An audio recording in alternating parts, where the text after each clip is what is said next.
Comme j'étais en train de le dire tantôt, si vous ratez mon introduction, vous ratez tout mon message.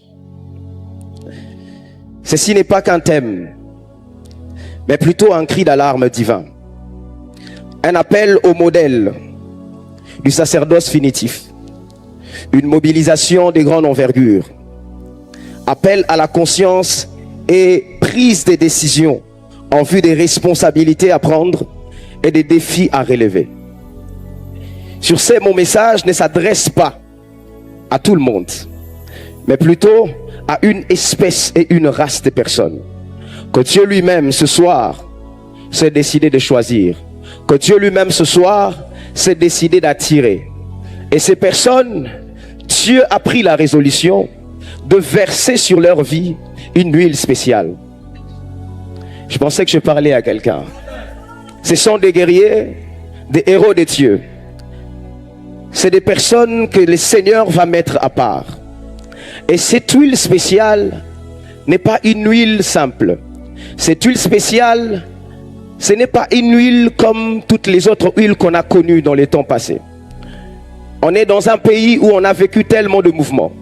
On est dans un pays où on a vécu tellement des événements liés à notre spiritualité, liés à la chrétienté. Et il y a eu des moments où le Seigneur, lorsqu'il a décidé de visiter son peuple, il choisissait toujours un groupe de personnes sur qui il déversait une huile. Nous avons connu des réveils prophétiques. Nous avons connu aussi des réveils évangéliques. Mais l'huile dont je suis en train de nous parler ce soir n'est pas une huile prophétique, n'est pas une huile évangélique, n'est pas une huile apostolique, mais c'est une huile que le Seigneur libère ce soir pour accompagner cette race de personnes qui est composée de prophètes, des apôtres, des docteurs, des pasteurs, des évangélistes. Mais cette huile vient dans la mission de pouvoir booster ce qu'ils ont toujours fait. Je pensais que ce type de personnes étaient dans l'assemblée. Alléluia. Alléluia.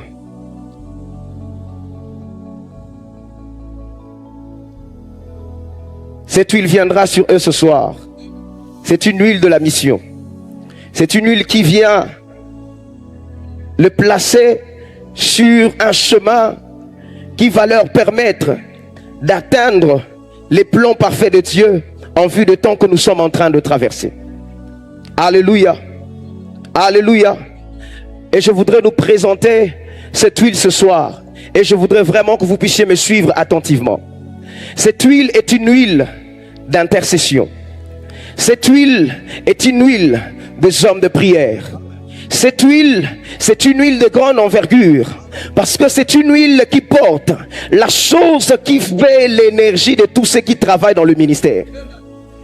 Il n'y a personne qui peut exercer dans le ministère si au départ il n'a pas résolu de se bâtir une vie de prière stable. Et même pour ça, il te faut une onction. Même pour ça, il te faut une huile spéciale. Et ce soir, le Seigneur va t'accorder cette huile. Ce soir, je disais, le Seigneur va t'accorder cette huile. J'ai fait une vision pendant que j'ai préparé cette prédication.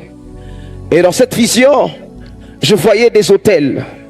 Et sur ces autels, il y avait le feu qui brûlait. Et je pose la question au Seigneur pour savoir ce que ça voulait dire la vision. Et là, Dieu va me dire, holocauste, holocauste, holocauste. Le feu sur l'autel. Et pour ça, le Seigneur m'a dit, les autels sont là, le feu est en train de brûler, mais il manque quelque chose. Alléluia. Il manque quelque chose. Pour que le travail soit fait convenablement, il faut que tout soit complet. Je vois encore l'image du prophète Élie. Lorsqu'il fallait bâtir l'autel, même pour ceux qui ne servaient pas Dieu, le vrai Dieu, ils n'ont pas que érigé l'autel, mais sur leur autel, ils avaient placé quelque chose. Et Élie à son tour, il avait aussi placé quelque chose. Ce soir, si tu veux recevoir un feu venant de Dieu, il faut que toi-même, que tu sois cet holocauste dont le Seigneur est en train de rechercher pour que cela soit sur l'autel. Est-ce que je parle à quelqu'un? Nous n'allons pas définir la prière, mais plutôt la redéfinir. Car La plupart des fois où les gens ont vécu le réveil, c'est parce qu'ils avaient appris à redéfinir autrement certains termes.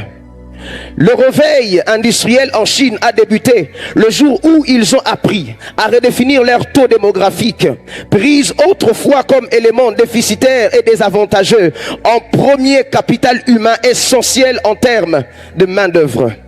Et ils ont aussi appris à ne plus jamais mentionner ce terme crise. Ils ont redéfini crise en opportunité. J'aimerais déclarer et décréter sur quelqu'un. De la même manière, Dieu a donné de l'intelligence à ces personnes, à une nation qui a été bâtie sans religion et qui est devenue aujourd'hui parmi les 5 grandes puissances du monde à cause du fait que Dieu leur a donné l'intelligence de redéfinir certains termes. Laisse à ce que Dieu t'accorde aussi à redéfinir des choses dans ta vie afin que tu atteignes les paroxysmes auxquels Dieu t'attend ce soir. Est-ce que je parle à quelqu'un? Est-ce que je parle à quelqu'un?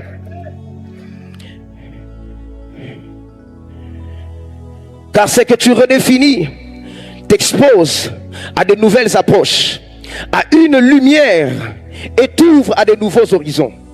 Ce soir, si tu redéfinis bien la vie de prière, tu prendras de bonnes résolutions.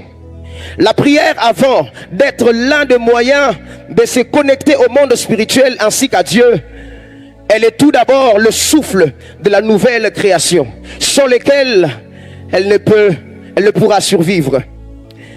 De la même manière, l'oxygène est indispensable pour la nouvelle création. La prière n'aura jamais de prix, mais sera toujours un prix à payer pour une vie chrétienne glorieuse et victorieuse. Alléluia.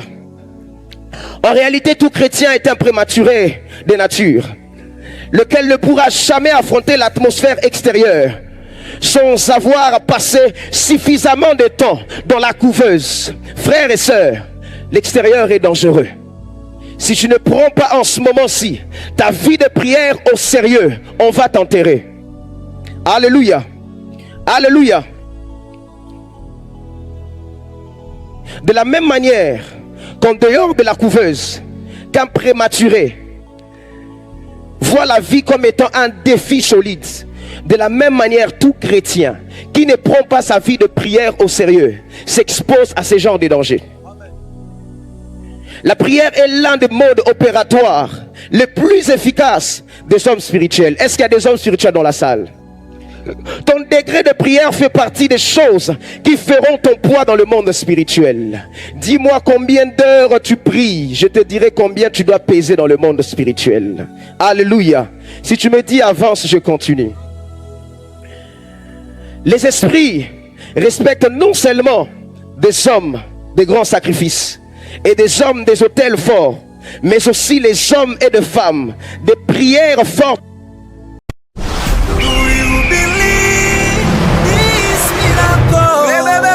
Supernatural.